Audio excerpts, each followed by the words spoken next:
I once heard a freelance interpreter say, I don't need to volunteer anymore, I already did my time. I also heard from a bilingual that wants to be an interpreter, but they didn't want to volunteer because they were afraid they would mess up. So I use the word interpreter freely because we know bilinguals are pulled into different capacities. But should bilinguals, interpreters, translators, like those here in the room, volunteer their time or their language skills? Why or why not? Pepe. Yes, yes, and yes. Um, I'll answer it three ways real quick. Those that are already in the business should volunteer because our community get into more mentorship and professional development like this venue. Our community are not wired to do that. Why? Because other countries are very competitive and we're not being told to do that. And that comes to our families and we come here and then we compete with our own community. We are famous not helping each other.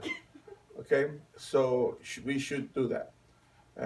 Those that are in the business is a benefit on IRS. If you're in the business and you provide your own LLC and you provide your own taxes, that can be a write-off.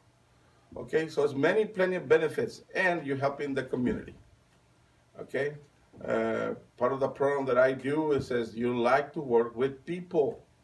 You know, and if you're not going to work with people or you're shy, how you can want to become an interpreter or any bilingual thing? You need to treat people, and the people deserve or almost quality as an individual, right? And the other question is organizations don't know how to set up a volunteer structure. You know, many organizations come in. Oh, we have volunteer interpreters, and then when I says, who's shadowing them? What are the logistics? Where are they coming from? Who handles the calendar? Who are making sure and showing now and then that they're doing the right work and showing up on time? To have a structure, they also can be write off from IRS if you're a nonprofit, but you need to have those structures. If you don't have the capacity to do it, and they just say, just come in, we need help. Well, you're gonna get what you're gonna get. You know, low, poor quality, unregulated, unchecked individuals, bilinguals that are trying to do better. But somebody needs to shake and have a mentorship, shadowing of that. That takes time to put together. But I hope I answered both sides. But you should volunteer, and if you're gonna mess up, that's why you need to have a structure. If you're at that level that says, I don't know, am I gonna do a good job? You self-assess that. You know, when they graduate from my class, I tell them, you might graduate from the class because it's easy to pass a class and a written exam. The real test is outside in the world when you're really actually speaking with the people and you're using the terminology as you should, right? And understand the ethical principles of this profession, right? Doesn't matter which profession, legal, if you know the ethical principles of this, you know, that more people get fired from this business, legal, this business, not because they don't know the language, it's because ethical principles.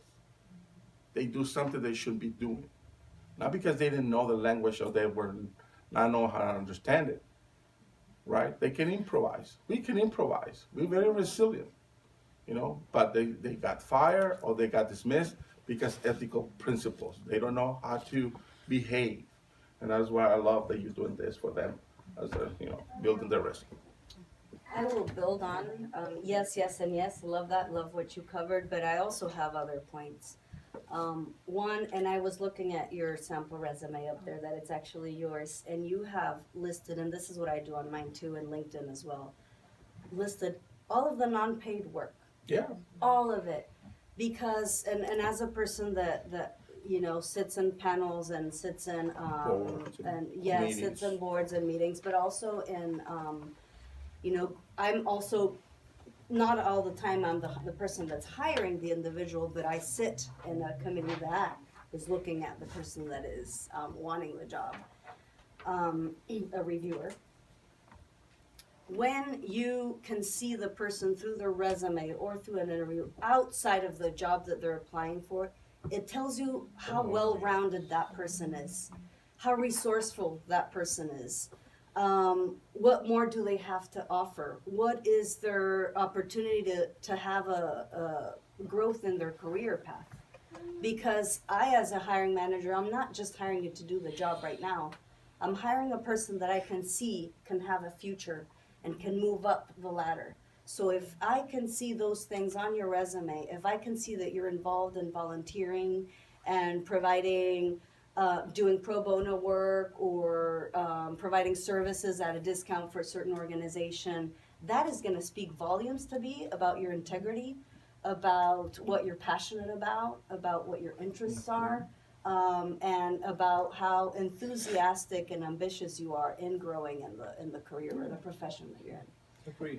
And the last thing that I will say is that I have extensive volunteering service because I always say yes and I need to learn how to say no here and there. But it has provided me a network of just incredible resources, right? That's When you do usual. work. So when you are a person that is seen as someone that is resourceful, that has a very wide network of contacts in a lot of different fields, you are seen as the gold nugget, right? That employer can just kind of, go at and polish and shape and grow as a leader. So volunteering shows leadership skills, and hiring managers are looking for leadership skills. They're not hiring people as far as like, can you do the job now? Is can you do this job and the next and the next and the next? And volunteering provides that. It provides experience. It provides you with different perspectives and points of view. It provides you with the tools you need to grow in your leadership and to make leaders of your own, right? To have your own disciples, sort of thing. And it makes you a very resourceful person that people see the value in that. So yes, volunteering is very important. Oh, the last thing I want to say is that I wanted to touch on your point about non-native speakers becoming interpreters and becoming translators. And they're excelling at it, and they start by volunteering.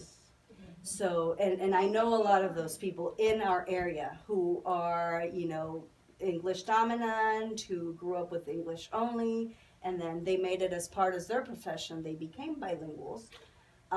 Skying higher sometimes than the men. Yes, and they're the ones who become, the managers at the agencies or the healthcare providers. So definitely, and they start by volunteering. Because you have to collect the hours, right? If you're new in interpreting or in translating and you're applying for an entry-level position, they're going to ask for experience already. And so the way to acquiring that experience and those hours is through volunteering. So definitely include all of those things, even if it's volunteering at your kids' preschool parent committee, which that's how I met you. Put that on your resume because it speaks volumes. It speaks to who you are as a person and not just as a person who has a certain skill set. Courtney, I want to make sure to get from your legal side in court interpreting, that again, the question is, what if I mess up? And that's a completely different setting. But generally speaking, thoughts on volunteering, yes or no? Yes, absolutely. It's a good place where you can build your confidence, build your skill set, and I think we're most fulfilled in our lives when we're serving other people.